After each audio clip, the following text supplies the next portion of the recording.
Dans cette vidéo, nous allons voir comment combattre le diabète grâce à votre alimentation et plus spécifiquement grâce à la chrononutrition. Donc, je suis Nathalie Gauthier et je travaille avec le docteur Delabose depuis 7 ans.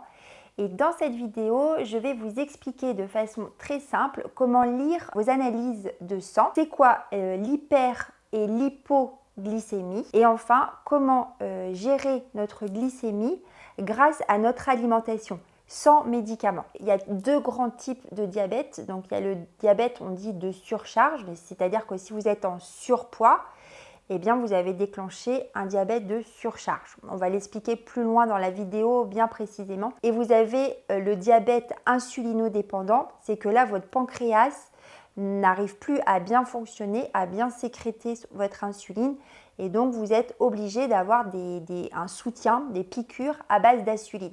Donc dans cette vidéo, par l'alimentation, on va traiter ces deux cas de figure. Donc première chose, on va apprendre à lire les analyses mais de façon simple. Donc quand vous prenez la première ligne, glycémie, qu'est-ce que ça veut dire? C'est le taux de sucre dans votre sang. Pour être bien, pour ne pas être en hypo, c'est-à-dire pas assez de sucre, ou en hyper, trop de sucre, il faut que vous soyez entre 0,7 g par litre ou 1 g par litre. Et vous êtes en diabète à partir de 1,26 g par litre. Deuxième ligne, vous allez voir, c'est écrit hémoglobine glyquée ou peut-être ça peut être marqué aussi hémoglobine glycolysée. Ça veut dire quoi?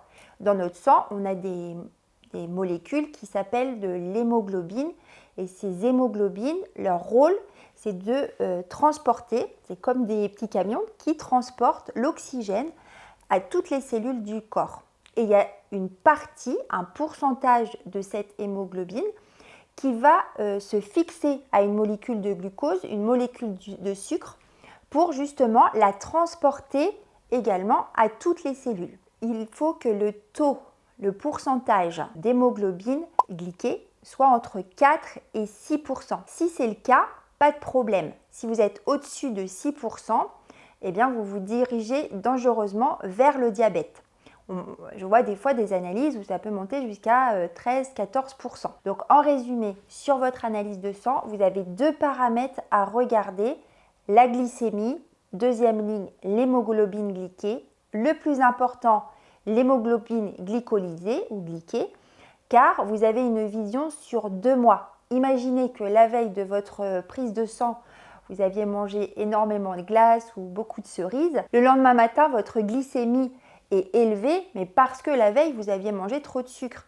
Alors que quand vous regardez votre hémoglobine glyquée, c'est l'analyse, mais sur 2 mois. C'est le taux de transporteur de votre sucre, mais sur 2 mois. Donc, c'est vraiment le paramètre le plus important. Maintenant, qu'est-ce que c'est que l'insuline? Donc, l'insuline, c'est une hormone qui est fabriquée par le pancréas et vous pouvez visualiser l'insuline comme une clé qui va permettre l'ouverture des cellules pour que le sucre, donc qui est dans votre sang, il puisse entrer dans la cellule. Une fois que le sucre est rentré dans la cellule, à quoi ça sert? La cellule, ça va lui donner de l'énergie. Donc, on peut dire que l'insuline fait baisser le taux de sucre dans votre sang.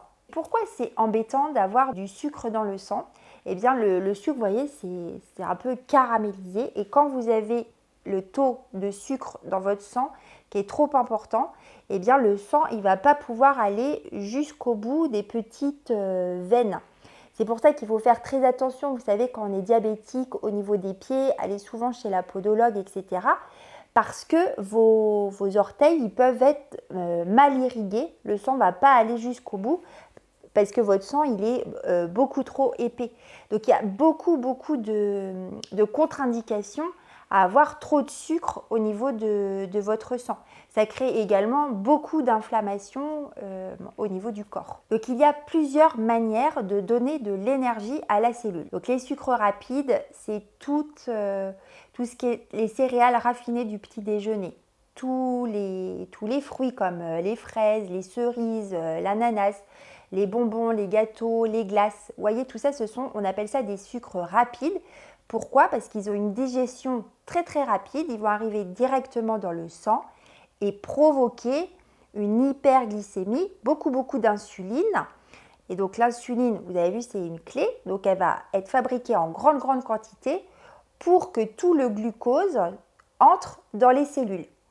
2 heures après, hypoglycémie, parce que tout le sucre, tout le glucose aura été dispatché dans les cellules et on tombe en hypoglycémie. Donc ça, c'est la première chose pour apporter de l'énergie aux cellules, c'est d'apporter des sucres rapides. La deuxième solution, vous pouvez apporter des sucres lents. Donc lent, ça veut dire qu'ils vont avoir une digestion beaucoup plus lente et ils ne vont pas arriver à toute vitesse dans le sang. Et surtout, ils vont provoquer un déclenchement d'insuline beaucoup plus modéré. Donc ces sucres lents, on dit qu'ils ont un indice glycémique modéré justement.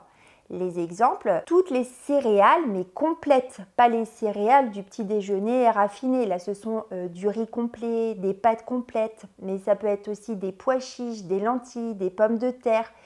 Tous ces aliments, du pain complet, vous voyez, toutes ces céréales complètes, on appelle ça, ou alors les légumineuses aussi, ce sont des sucres lents. Donc là, c'est vraiment beaucoup plus intéressant que les sucres rapides. Troisième source, vous avez les protéines, les acides aminés que l'on va trouver dans le poisson, dans la viande, et on peut trouver aussi des protéines végétales. Et ces protéines-là vont apporter également énormément d'énergie au niveau du corps. Et la plus grande source d'énergie, finalement, eh bien, ce sont les lipides, donc les graisses. Donc les lipides, vous pouvez les trouver dans le fromage, vous pouvez les trouver dans les œufs, vous pouvez les trouver dans le beurre, dans l'huile, dans la charcuterie, le jambon. Et donc toutes ces lipides-là vont donner également énormément d'énergie sans provoquer du tout de pic d'insuline, de sécrétion, sans fatiguer votre pancréas. On s'imagine souvent qu'il n'y a que les personnes en surpoids qui peuvent déclencher un diabète, mais pas du tout. Il y a beaucoup de personnes qui sont très minces, qui mangent énormément de sucre, qui pensent qu'elles peuvent manger du sucre et que ça ne leur fait rien, elles ne grossissent pas et elles sont rentrées dans le cycle infernal de l'hyperglycémie, hypoglycémie que je vous ai expliqué. Et à force de manger du sucre comme ça, elles épuisent leur pancréas et elles développent un diabète insulinodépendant. C'est aussi ce genre de diabète qui se déclenche très facilement pendant la grossesse.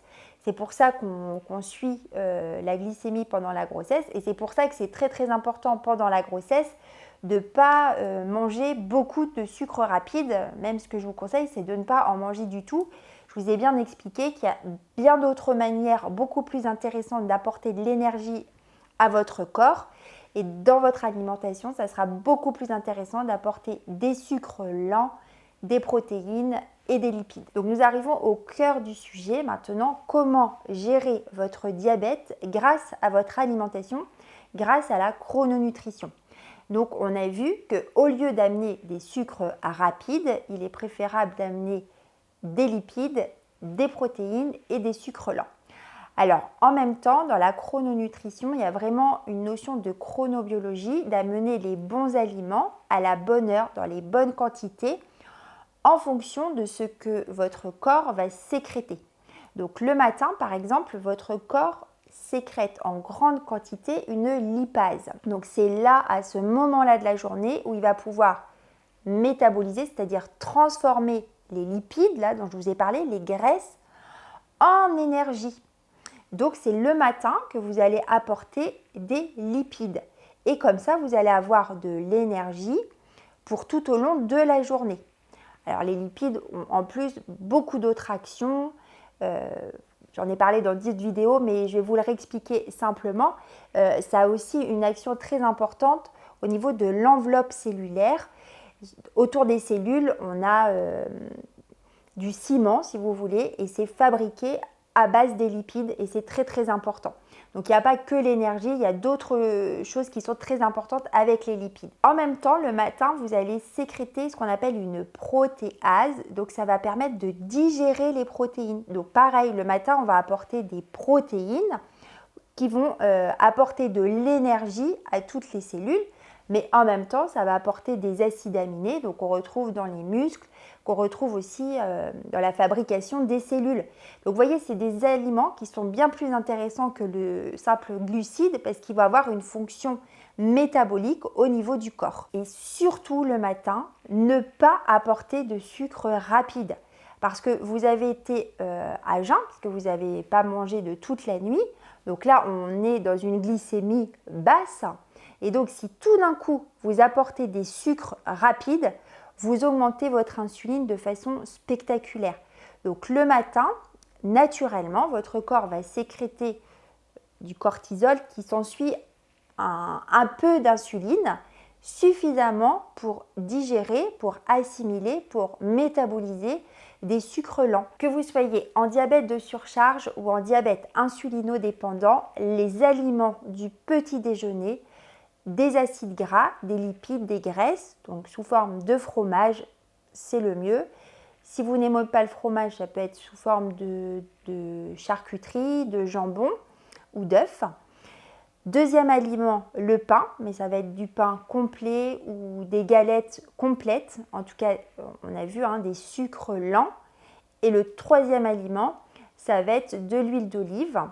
Voilà, et ces trois aliments, ce sont les seuls aliments du petit déjeuner. Surtout, pas de sucre rapide, pas de fruits, pas de jus d'orange, pas de céréales qui ne sont pas complètes. Voilà, ça c'est vraiment l'aliment de base du petit déjeuner. Et après, il y a d'autres formes. On peut manger par exemple une galette, œuf, jambon, fromage. Vous pouvez vous faire une quiche aux 5 fromages. Il y a d'autres manières. Donc dans le programme, je vous donne plein d'idées de recettes pour votre petit déjeuner. Donc pour les quantités, je ne peux pas vous les donner dans cette vidéo parce que ça dépend de votre taille, de votre âge, de votre condition, enfin de l'activité physique. Et surtout de vos analyses du sang, si c'est un diabète de surcharge ou un diabète insulinodépendant, ça ne va pas être les mêmes quantités ni de fromage ni de pain. Donc là, je ne peux pas vous les donner dans la vidéo, mais si jamais ça vous intéresse, vous pouvez aller voir sur les programmes de chrononutrition que j'ai créés pour vous suite à notre rendez-vous, à vos prises de sang. Là, je pourrais vous établir avec le docteur de la Beauce un programme adapté à vous. Donc dans cette vidéo, je vous donne les structures de votre alimentation sans parler des quantités. Ensuite, pour régler votre diabète le midi, donc vous allez manger à peu près entre 4 à 6 heures après votre petit déjeuner. Et là, vous allez apporter des protéines. Donc on a vu que les protéines, c'était aussi une grande source d'énergie, mais qui ne fatiguait absolument pas votre pancréas et qui n'entraînait pas une sécrétion d'insuline. Avec cet apport de protéines animales, on va apporter des sucres lents, donc des céréales complètes, comme du riz complet, des pâtes complètes, des lentilles, des pois chiches, voilà, toutes ces légumineuses-là, des pommes de terre également, pour accompagner les protéines. On arrive ensuite vers 17 heures. Donc 17 heures, naturellement, votre corps sécrète de l'insuline. Donc à ce moment-là de la journée et uniquement à ce moment-là, on va pouvoir apporter des sucres rapides puisque déjà, il y a l'insuline qui est prête pour ça.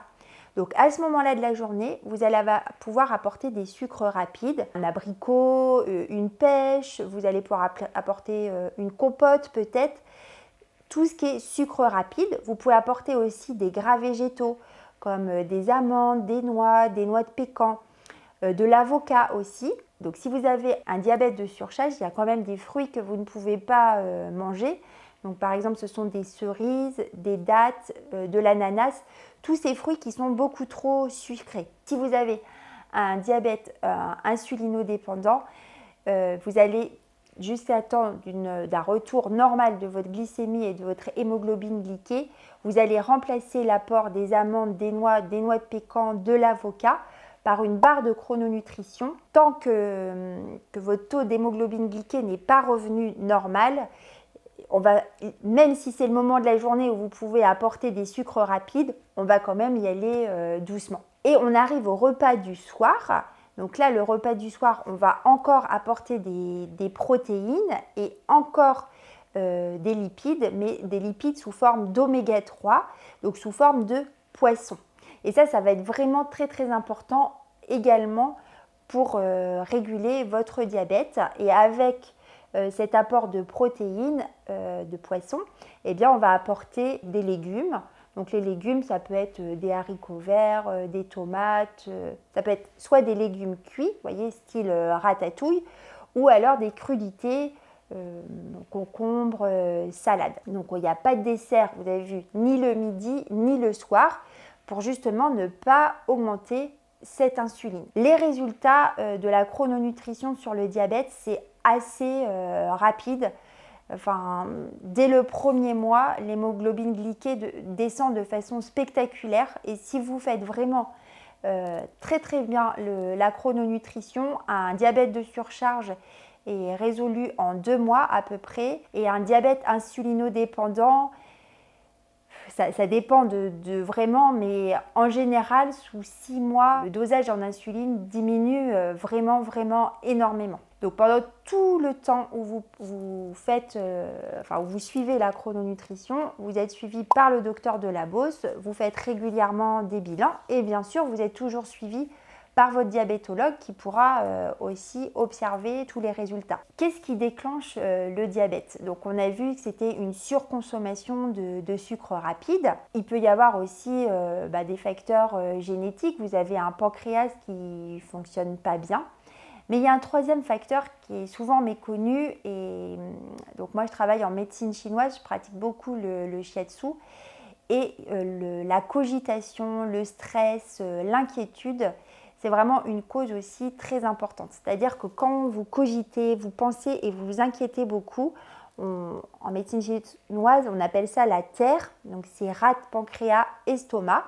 Donc on s'en rend vraiment compte, on a souvent des brûlures d'estomac quand on est dans la cogitation et l'inquiétude, mais ça a une répercussion majeure aussi au niveau du pancréas. Et donc toute l'énergie que vous utilisez à cogiter, à penser, à vous inquiéter, eh bien toute cette énergie qui est utilisée pour ça, elle n'est plus utilisée pour la synthétisation de votre insuline. Ce qui fait que vous pouvez développer un diabète, c'est-à-dire au moins augmenter fortement votre taux de glycémie parce que votre pancréas, il est plus disponible pour son travail, il est entièrement utilisé à la cogitation, à la rumination.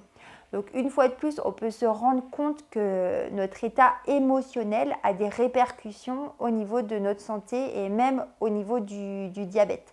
Donc sous la vidéo, je vous ai marqué aussi parce que donc, je travaille au niveau de l'alimentation avec le docteur de la Beauce, mais je travaille également beaucoup au niveau de la gestion des émotions. Et si vous regardez sur les autres vidéos, on s'aperçoit que une mauvaise gestion des émotions a une répercussion énorme au niveau de l'alimentation et une répercussion énorme aussi au niveau des résultats de nos bilans sanguins. En conclusion, pour combattre le diabète, il faut que vous ameniez le moins de sucre rapide possible. Et le seul moment de la journée où vous pouvez apporter des sucres rapides, c'est au goûter vers 16-17 heures. Et tous les autres moments de la journée, le matin, privilégiez les lipides avec le fromage, un peu de sucre lent, l'huile d'olive. Le midi, privilégiez les protéines, un peu de sucre lent et un petit peu de légumes si vous voulez.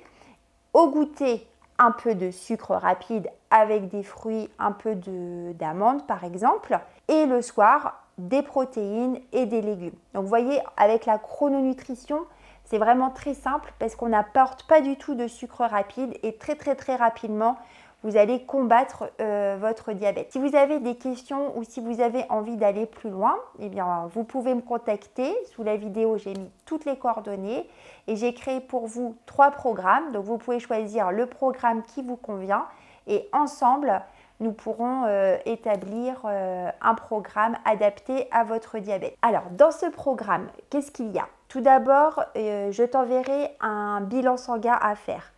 Grâce à la vidéo, je t'explique tout le protocole pour remplir la feuille de renseignement. Donc, j'ai besoin de ton poids, de ta taille, de tes mesures, quelques renseignements pour pouvoir établir un programme personnalisé. Quand j'ai tous ces éléments-là, avec le docteur, on va établir un programme pour combattre ton diabète. Donc là, avec toutes les quantités, et tout est bien réexpliqué en vidéo. Tous les mois, on a un rendez-vous de 30 minutes pour bien faire le point.